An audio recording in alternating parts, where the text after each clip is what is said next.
The first whisper did not come from the palace. It came from the farm. The morning sun had barely risen when Amarachi stepped into the farmland, her basket balanced carefully on her head. Dew clung to the cassava leaves. The earth was still soft, the air still quiet. Peaceful, but peace does not announce when it is about to leave. She knelt, pressed her fingers into the soil, and began to harvest. Then, suddenly, she stopped. Something felt wrong. Not danger, not fear, just a presence. She turned slowly, and her breath caught. Prince Obinna, standing at the edge of the farm, alone.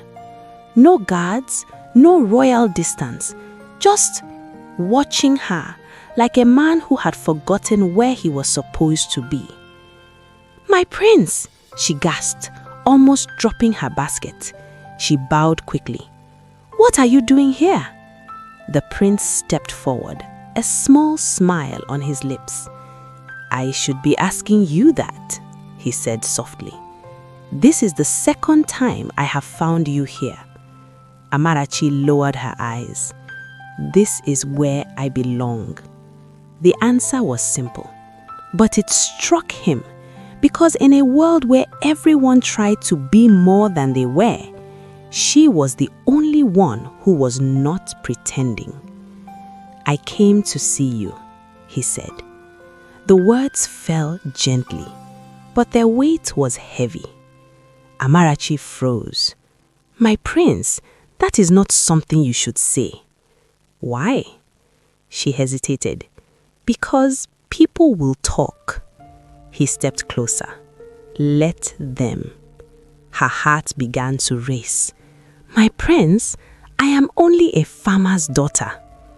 "And I," he paused, "am only a man who cannot stop thinking about you."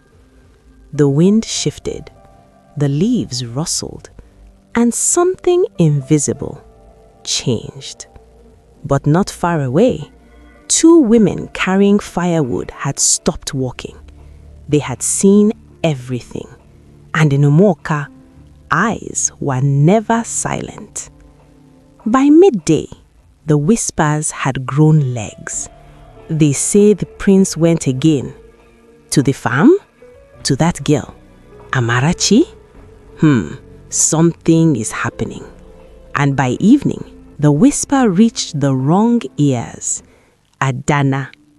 She was seated in her father's compound, her mother braiding her hair slowly when Ngozi burst in, breathless, panicked. "Adana!" Adana frowned. "Why are you shouting like someone died?"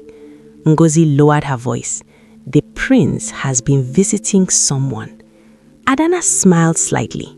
"Of course, he must finally be ready to..." "It is not you." The words cut through the air, sharp, cold, unforgiving. Adana's smile disappeared. "What did you say?" Ngozi swallowed. "They say it is Amarachi." Silence. Then Adana laughed, but this time it sounded wrong. "That poor girl," she scoffed, "the one who carries firewood like a servant?" Ngozi nodded. "They say he has gone more than once." Adana stood up slowly. "No," her voice hardened. "That is not possible." But deep inside, a quiet voice whispered, "What if it is?" Her chest tightened, her pride trembled, and for the first time, Adana felt something unfamiliar. Fear. That night, sleep did not come. She lay awake, staring into darkness. "How can a prince choose a girl like that?" she whispered. She turned, restless. "No, there must be a mistake." But the truth does not disappear just because it is uncomfortable. Her hands clenched, her eyes hardened. If the prince has eyes, He will see me. And that was the moment everything changed, because Adana stopped waiting and decided to chase. The next morning, the village square was alive, but something felt different, like the air itself was watching. In the center stood Chibuzo, holding a weak goat. "It will die before sunset," an old man said. Chibuzo shook his head calmly. "No." He knelt, examined it, listened, felt. It only ate something bad. The men exchanged doubtful glances. "You think you can save it?" Chibuzo looked up. "Bring me bitter leaves." Minutes passed. The treatment was simple, but careful, gentle, intentional. Then the goat coughed, staggered, and stood alive. Silence. Then gasps. "This boy, he is not ordinary. A man who can care like this will care for a family even better." And just like that, Chibuzo began to rise. But while the village began to see his value, Adana saw something else: opportunity. That afternoon, she transformed. Her wrapper was richer, her beads heavier, her walk slower, intentional, controlled. She was no longer just beautiful. She was a statement. She walked towards the palace, and the village watched, because everyone knew something was about to happen. At the palace, she found him, Prince Obinna, seated among elders, calm, focused, distant. She waited until his eyes met hers. For a moment, time paused. "Adana," he said politely. "My prince," Riade said softly. "I came to greet you." He nodded. "You are welcome." And then he looked away, back to the elders, back to duty, back to everything except her. And in that moment, Adana felt something she had never felt before: invisible. That evening, she returned home quietly. Her mother noticed immediately. "What happened?" Adana's voice was low. "He did not even look at me." Her mother's eyes darkened. "Then you are not trying hard enough." Adana looked up. "What do you mean?" Her mother leaned closer. "Men do not always chase what they should. Sometimes they must be made to see it." A pause. "Then you must not lose to a poor girl." Meanwhile, at the edge of the village, another story was unfolding. Suitors, many of them, gathered outside Amarachi's compound. Yams, palm wine, gifts, hope.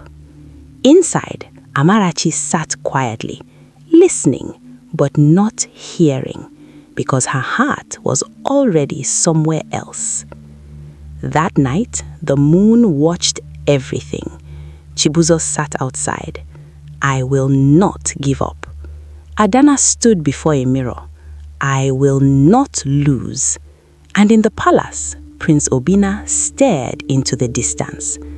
"I should stay away." But his heart had already crossed the line, because love, when it begins quietly, does not remain quiet. And in Umuoka village, the whispers were no longer whispers. They were becoming a storm. And when that storm finally breaks, not everyone will survive it. Now, tell me, if you were Adana, would you fight for the crown or walk away with your pride? If you were the prince, would you choose beauty or choose peace? And if you were Chibuzo, would you keep loving or finally let go?